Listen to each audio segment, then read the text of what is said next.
சரி, profit booking இந்த இடம் தாங்க நிறைய பேர்த்துக்கு நிறைய குழப்பம். ஏன்னா ப்ராஃபிட்டை நாங்கள் மாதிரி ஆளுங்க என்ன சொல்கிறோம், ப்ராஃபிட்டை புக் பண்ணாதீங்கிறோம். ஒரு சிலர் என்ன, எனக்கு லாபம் வருது வித்துட்டு போயிடலாம்.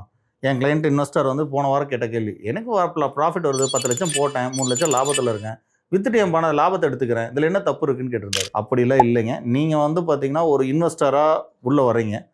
பணம் நீங்கள் இதில் சம்பாதிக்கிற பணத்தை வச்சு தான் உங்கள் செலவை மேக் பண்ணணும். அதனால் அடிக்கடி நான் லாபத்தை வெளியில் எடுத்துக்கிட்டே இருப்பேன்னா நீங்கள் வந்து இன்வெஸ்டர் கிடையாது, ட்ரேடர். ரெண்டாவது, பணத்தை உள்ளே போட்டுட்டு நம்ம வளரணும் அப்படின்னு விட்டிங்கன்னா அந்த பணம் வளர்கிறதுக்கு சில டைம் எடுக்கும். அந்த டைம் வரைக்கும் நம்ம காத்திருக்கணும். இல்லை நான் பாதியிலே புக் பண்ணிடுவேன் அப்படின்னு சொன்னால் நிறைய சிக்கல் வரும். ஃபார் எக்ஸாம்பிள் ஒரு கேஸ் ஸ்டடி எடுத்துக்கலாம். நீங்கள் வந்து ஒரு 20 ஸ்டாக்கை வச்சு ஒரு ஸ்டாக்குக்கு உங்கள் போர்ட்ஃபோலியோவில் 5% வெயிட்டேஜ் கொடுத்து ஒரு 10 லட்ச ரூபா பணம் இன்வெஸ்ட் பண்ணுறீங்கன்னு வச்சுங்க. ஸ்டாக்குக்கு 50,000 ரூபா போடுறீங்க, 20 ஸ்டாக் வாங்குறீங்க. ஸோ இந்த 20 ஸ்டாக்கும் வந்து நீங்கள் வாங்கி வச்சுறீங்க. ஓகே, எல்லாமே குட்டு.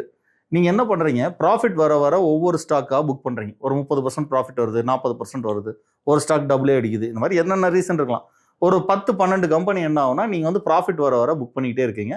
ஒரு எக்ஸாம்பிளுக்கு உங்களுக்கு வந்து அந்த 10 லட்ச ரூபாயிலிருந்து ஒரு 3 லட்ச ரூபா 4 லட்ச ரூபா ப்ராஃபிட்டே வந்துடுது. Good, every thing good. அடுத்து என்ன பண்ணீங்கன்னா, அந்த புக் பண்ண ப்ராஃபிட்டை என்னன்னா திரும்ப ரீஇன்வெஸ்டாக வேறு கம்பெனியில் பண்ணுவீங்க. கரெக்டாக இல்லைங்களா? ஆனால் உங்களுக்கு லாபம் வராத ஒரு 7-8 கம்பெனியை ஹோல்ட் பண்ணியிருப்பீங்க.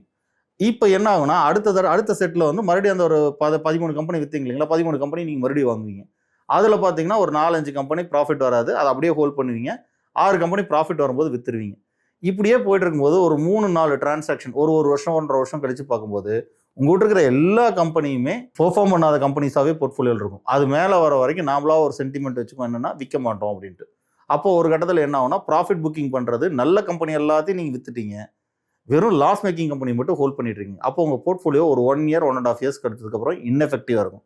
5 வருஷம் கழிச்சு நீங்கள் எடுத்து பார்க்கும்போது உங்கள் போர்ட்ஃபோலியோவில் நீங்கள் சப்பார் ரிட்டர்ன்ஸ் தான் எடுத்திருக்கோம். மார்க்கெட் 20% வளர்ந்துருந்ததுன்னா நீங்கள் 15% வளர்ந்துருப்பீங்க. இந்த மாதிரி நிலைமையில வந்து நிற்க வேண்டியிருக்கும். அதனால தான் நாங்கள் ப்ராஃபிட் புக்கிங்கை வேண்டாம்னு சொல்கிறோம் இந்த இடத்துல. ரெண்டாவது பாயிண்ட் பார்த்தீங்கன்னா, ட்ரேட் டு ட்ரேட் வந்து டைம் கேப் இருக்கணும். ஃபார் எக்ஸாம்பிள், நீங்கள் ஒரு ஸ்டாக் வந்து கீழே இருக்கும்போது வாங்குறீங்க, மேலே இருக்கும்போது விற்கிறீங்கன்னு வச்சுக்கோங்க. அந்த இடத்துல விற்றதுக்கு அப்புறமா அடுத்த ட்ரேடுக்கு நீங்கள் போகிறதுக்கான டைமிங் வந்து பார்த்தீங்கன்னா அட்லீஸ்ட் மறுபடியும் ஒரு 6 மாதம் இருக்கும். ஏன்னா மறுபடியும் மார்க்கெட் கீழே இறங்கி ஒரு அண்டர் வேல்யூட் ஸ்டாக்கை பிடிச்சி நீங்கள் டிரான்சாக்ஷனை மேக் பண்ணிங்கன்னா மைட்பி நீங்கள் ப்ராஃபிட்டபுளாக இருக்கிறதுக்கான சான்சஸ் இருக்குது. ஆனால் இங்கே என்ன நடக்குதுன்னா, இந்த ஸ்டாக்கை இன்னைக்கு விற்றுட்டு நாளைக்கோ இல்லை அதிகபட்சம் ஒரு வாரம் 1 மாதத்துக்குள்ளே அந்த அமௌண்ட் வந்து வேறு ஸ்டாக்கில் போட்டுரும். அப்போது அந்த ஸ்டாக்கும் பீக்கில் தான் இருக்கும். ஏன்னா ஒரு மார்க்கெட்டில் ஒரு புல் ரன் ஒரு பேர் ரன் இருக்குன்னா அந்த புல் ரன் முடிக்கும் போது நீங்கள் வித்துட்டிங்கன்னா அடுத்த பேரனோட பாட்டத்தில் தான் நீங்கள் மறுபடியும் வாங்கிக்கணும். இதுக்கு வந்து 1 to 1.5 வருஷம் டைம் இருக்குது. ஆனால் நம்ம என்னென்னா அடுத்தடுத்த டிரான்சாக்ஷனை இமீடியட்டாக மேக் பண்ணுறதுனால இந்த ப்ராஃபிட் புக்கிங் வந்து பொதுவாரியாக யாருக்கும் ஒர்க் அவுட் ஆகிறது இல்லை நான் பார்த்த வரைக்கும். ஆனால் இந்த மாதிரி ஒர்க் அவுட் ஆகிறதும் ஒரு சில இன்ஸ்டன்ஸ் நடக்கும். எப்படின்னா, நீங்கள் asset class to asset class jump ஆகிற மாதிரி இருக்கணும்.